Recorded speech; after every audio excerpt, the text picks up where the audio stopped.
Energy, the holy grail, is a power source that's inexpensive and clean with no emissions. Well over 100 startups in Silicon Valley are working on it. One of them, Bloom Energy, is about to make public its invention, a little power plant in a box they want to put literally in your backyard.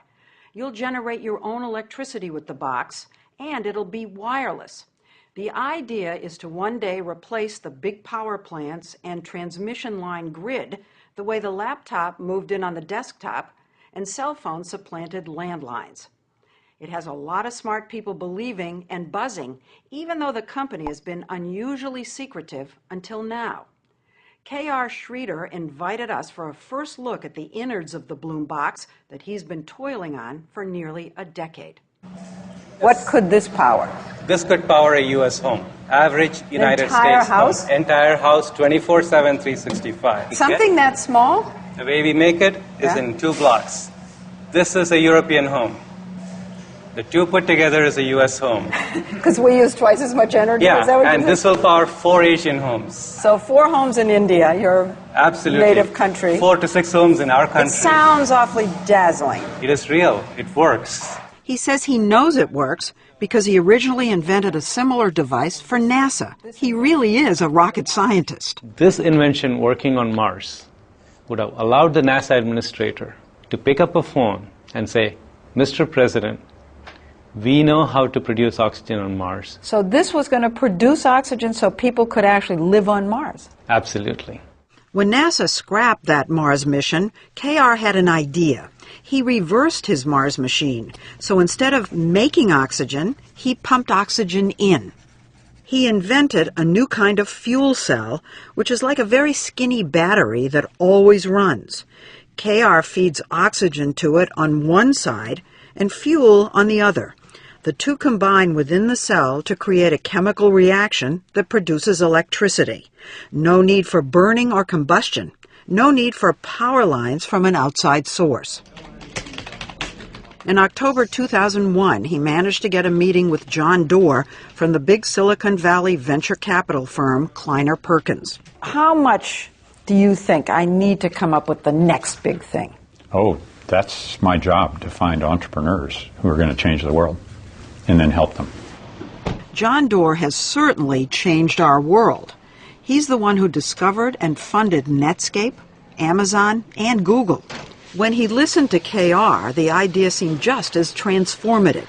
Efficient, inexpensive, clean energy out of a box. But Google, 25 million. This man said how much money?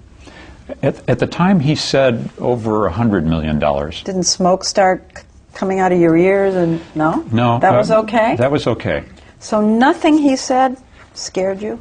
Oh, I wasn't at all sure it could be done. But there was a selling point. Clean energy was an emerging market worth gazillions.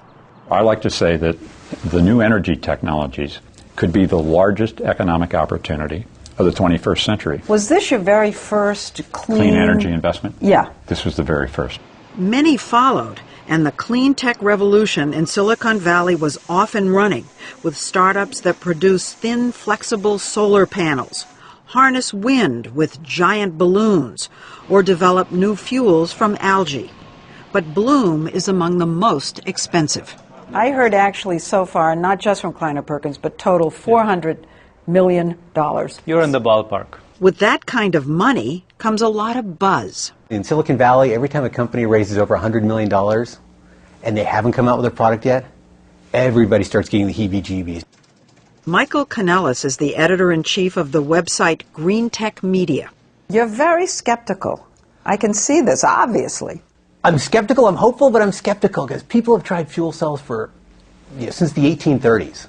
Yeah. And they're great ideas, right? Just producing energy at an instant.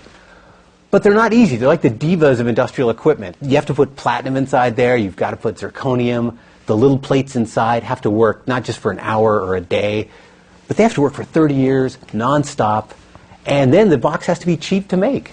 One thing stoking his skepticism, K.R.'s been hyper-secretive. No sign on his building, a cryptic website, and no public progress reports. Given the stealthiness, we were surprised when KR showed us for the very first time how he makes the secret sauce of his fuel cell on the cheap. Actually, I feel like I'm on a cooking show. You're Martha Stewart. Absolutely. So let's take that cooking analogy. Okay. Start with the flour. The flour. Okay? What is that? That is beach sand.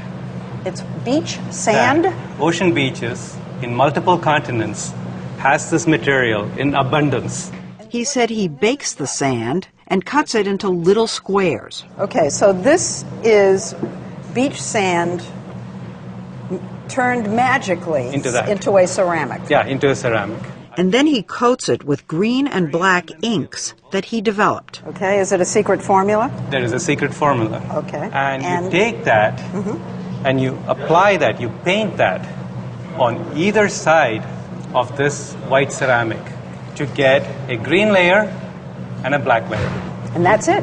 That's it. That's the secret. So what I'm holding in my hand is a fuel cell.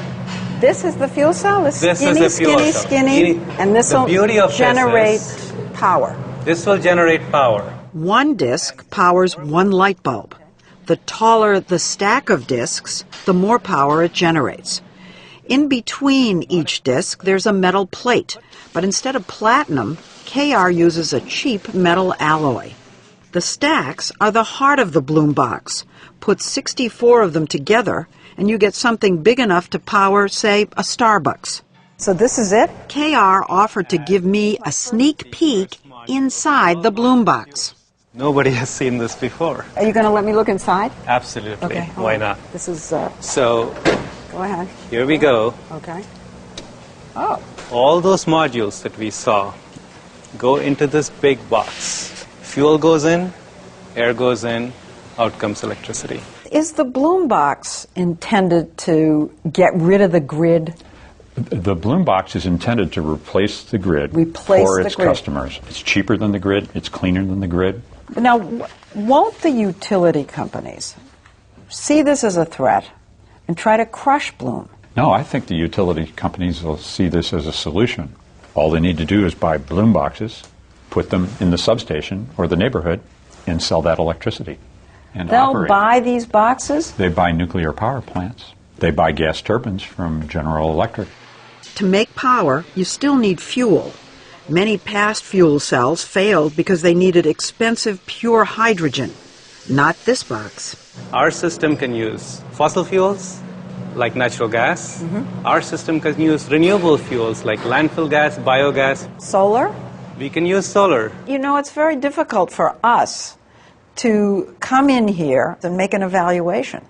How are we supposed to know whether what you're saying is true? Why didn't we talk to our first customers? He already has customers. 20 large, well-known companies have quietly bought and are testing Bloom boxes in California. Like FedEx.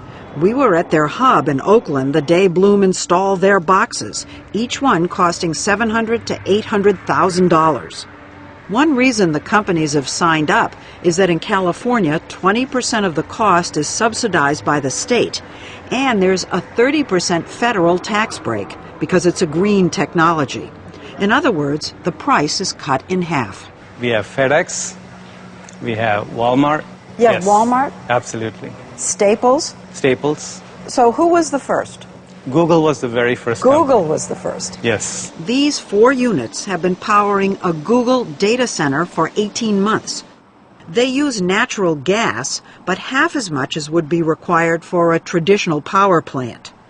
KR told us that 3 weeks in at Google, suddenly one of the boxes just stopped. Your heart just drops. Did you panic? For a short while? Yes. He fixed that, then there was another incident. The air filters clog up and air is not coming into the system because the highway is kicking dirt. You just flip the system around and the problem is gone. Another company that's bought and is testing the Bloom box so KR can work out the kinks is eBay. Its boxes are on the lawn in the middle of its campus in San Jose. These things fuel almost 15% of the power on this campus. John Donahoe, the CEO of eBay, says its 5 boxes were installed 9 months ago and have already saved the company more than $100,000 in electricity costs. It's been very successful thus far. They've done what they said they would do. eBay's boxes